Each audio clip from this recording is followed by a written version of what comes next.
Good morning students. आज हम discuss करेंगे इलेक्ट्रिक फ्लक्स। इलेक्ट्रिक फ्लक्स है क्या? तो इलेक्ट्रिक फ्लक्स जानने से पहले थोड़ा सा हम लोग डिस्कस कर लेते हैं area vector. Area vector 11th class में हम लोग पढ़े थे। Area is a scalar quantity, लेकिन किसी एरिया पर्टिकुलर एरिया को डायरेक्शन स्पेसिफाई करने के लिए हम लोग क्या करते हैं, उसमें एक नॉर्मल डालते हैं, और वो जो नॉर्मल जो होगा मेरा वो क्या कहलाएगा, वो एरिया का डायरेक्शन बताएगा। और वो जो हम लोग देखिए यहाँ लिखे हैं, इस एक पर्टिकुलर एरिया लिया है और उसमें एक एरिया का वैल्यू मेरा ds है, इसमें लोग नॉर्मल डाल दिए तो ये एरिया तो मेरा स्केलर क्वांटिटी हो गया, और इस पर एक नॉर्मल डाल दिए जो यूनिट वेक्टर को रिप्रेजेंट कर रहा है, यूनिट वेक्टर। तो स्केलर इनटू यूनिट वेक्टर बराबर इक्वल टू वेक्टर क्वांटिटी। सो ये हम लोग को ज़रूरत पड़ता है इलेक्ट्रिक फ्लक्स को डिफाइन करने में। तो यहाँ हम लिखे हैं डिफिनेशन कि the direction of planar area vector is specify the normal to the plane. इसका मीन्स हो गया किसी भी प्लेनर एरिया का डायरेक्शन को स्पेसिफाई करने के लिए, है ना, डायरेक्शन को स्पेसिफाई करता है वो कौन करेगा? एरिया वेक्टर करेगा। तो एरिया वेक्टर क्या करता है? किसी भी प्लेन एरिया का डायरेक्शन स्पेसिफाई करता है। It's okay. फिर से सुन लीजिए, इसमें क्या है, जो प्लेनर एरिया का या किसी प्लेन एरिया का या किसी स्पेसिफिक एरिया का जो डायरेक्शन रिप्रेजेंट करेगा वो कौन करेगा? Area vector. तो एरिया वेक्टर को जानने से हम कैसे करेंगे, उस पर एक जो हम लोग नॉर्मल डालेंगे, है ना।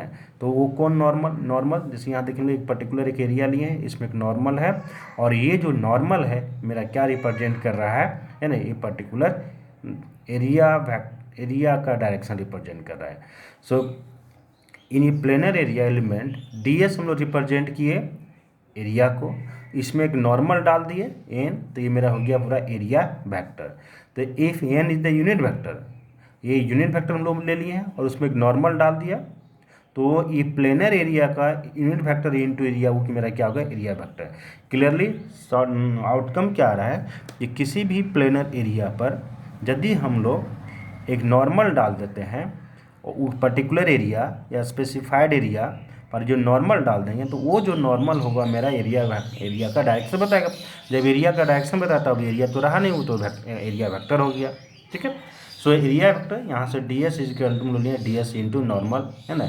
ये इसका मैग्नीट्यूड, इसका जो मैग्नीट्यूड होगा इसके मैग्नीट्यूड के बराबर होगा। ठीक। अब इलेक्ट्रिक फ्लक्स है क्या? इलेक्ट्रिक फ्लक्स वेरी सिंपल है।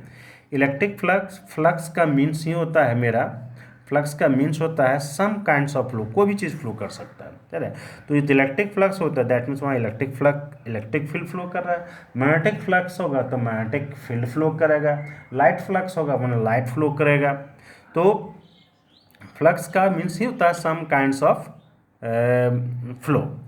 तो इलेक्ट्रिक फ्लक्स क्या होता है, किसी पर्टिकुलर एरिया में इलेक्ट्रिक फील्ड्स लाइन नॉर्मली कितना पास कर रहा है, परपेंडिकुलर कितना पास कर रहा है।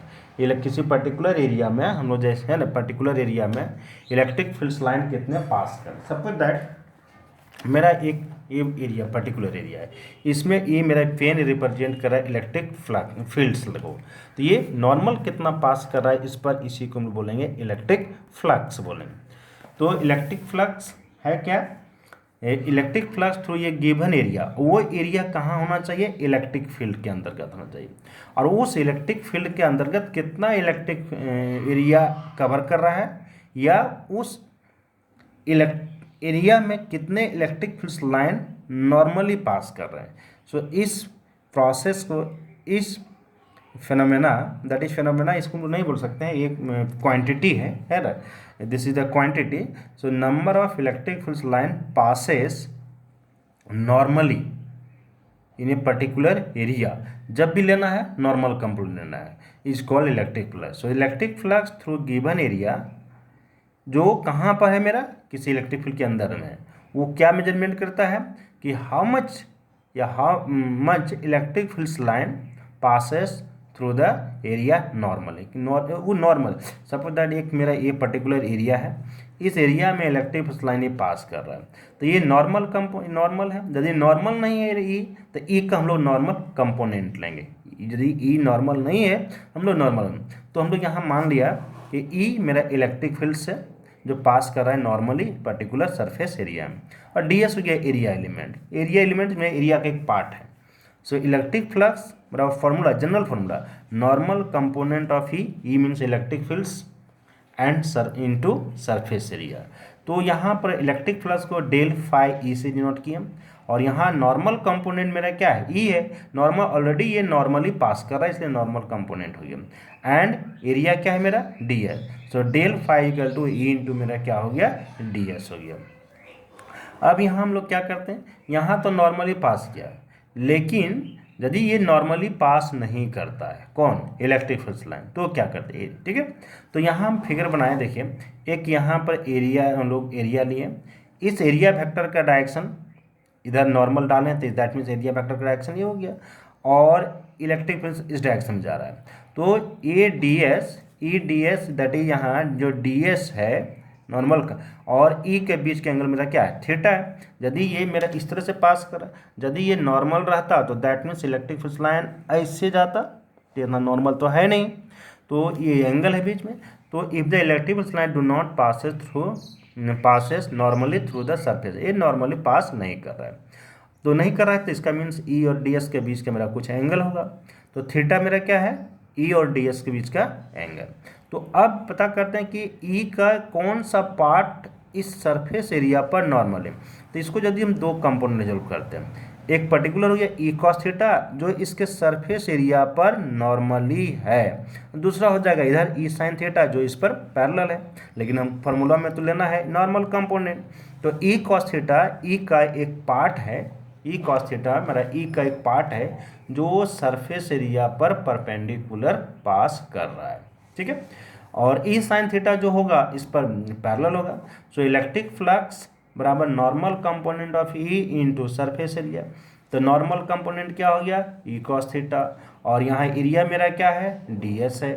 So del phi equal to E D S, E D S यहाँ लिख दिया कॉस थीटा, तो E D S cos theta, ये डॉट प्रोडक्ट हो गया फॉर्मूला, ए डॉट बी बराबर A B sine theta. So A के जगह ई आ गया, बी के जगह डी एस आ गया, तो E D S cos theta बराबर ई डी। ये कहाँ से आया, एक जनरल फार्मूला हम लोग लिख सकते हैं इसको, जनरल फार्मूला 11th क्लास का, A dot vector B equal to A B cos theta. अब ये ए बी कॉस थीटा से इसको कंपेयर करेंगे, ए की जगह मेरा ई है, बी की जगह डी एस है, और कॉस थीटा, तो ए डॉट बी बराबर E D S. So del phi equal to E dot D S मेरा आ गया ये। तो ये इलेक्ट्रिक फ्लक्स डॉट प्रोडक्ट है, किसी भी दो वेक्टर क्वांटिटी का डॉट प्रोडक्ट जो होगा स्केलर, इसका मीन्स इलेक्ट्रिक फ्लक्स मेरा क्या होगा, स्केलर क्वांटिटी। तो इलेक्ट्रिक फ्लक्स का मतलब क्या हो गया मेरा, इलेक्ट्रिक फ्लक्स का मतलब क्या हो गया कि number of electric field line passes normally through ये सरफेस एरिया। जब भी बात करेंगे नॉर्मली, नॉर्मल कंपोनेंट हम लोग बात करते हैं। अब थोड़ा सा चलते हैं इसके आगे। अब ये theta equal to zero, theta equal to zero है, इसका मीन्स क्या हो गया कि थीटा इक्वल टू जीरो है, इसका मीन्स देखते हैं क्या, ई और डी एस, ई भी इधर ही जाएगा इलेक्ट्रिक फ्लक्स, और डी एस भी सेम डायरेक्शन में रहेगा, तो दोनों के बीच के एंगल क्या हो गया, जीरो। सो कॉस जीरो बराबर E D S, cos zero बराबर 1, कॉस जीरो डिग्री बराबर 1। सो डेल फाई बराबर E D S cos zero, cos zero का वैल्यू 1 आ गया, तो डेल फाई बराबर क्या हो गया, ई इंटू डी एस। यहाँ पर देखिए पॉजिटिव आया, इसका मीन्स क्या बता रहा है कि जो इलेक्ट्रिक लाइन है रेडियली आउटवर्ड्स है, that means electric flux outwards है। इलेक्ट्रिक फ्लक्स ये मेरा याद रखेंगे, इलेक्ट्रिक फ्लक्स आउट है। थीटा इक्वल टू 90 डिग्री, तो कॉस 90 की जीरो, जब कॉस जीरो आ गया तो टोटल और तो ई डी एस बराबर मेरा क्या आ जाएगा, E del phi equal to E D S cos 90 into zero बराबर जीरो। दैट मीन्स इस समय इलेक्ट्रिक फ्लक्स मेरा क्या होगा, ये जीरो हो जाएगा। Again if theta equal to 180, 180 कब होगा, इसका थोड़ा सा हम लोग फिगर के साथ डिस्कस करते हैं। ए मेरा इलेक्ट्रिक फ्लक्स लाइन है, यदि ये मेरे हम लोग डी एस का डायरेक्शन शो कर देते हैं, इसका मीन्स इलेक्ट्रिक फील्ड लाइन इस डायरेक्शन में होगा, तो दोनों का बीच के एंगल 180 डिग्री होगा, तो कॉस 180 बराबर -1, तो E into D S into -1 बराबर minus D S. Minus means radially inwards, कौन सी रेडियली इनवर्ड्स है, ये इलेक्ट्रिक फ्लक्स रेडियली इनवर्ड्स है, प्लस मीन्स रेडियली आउटवर्ड्स।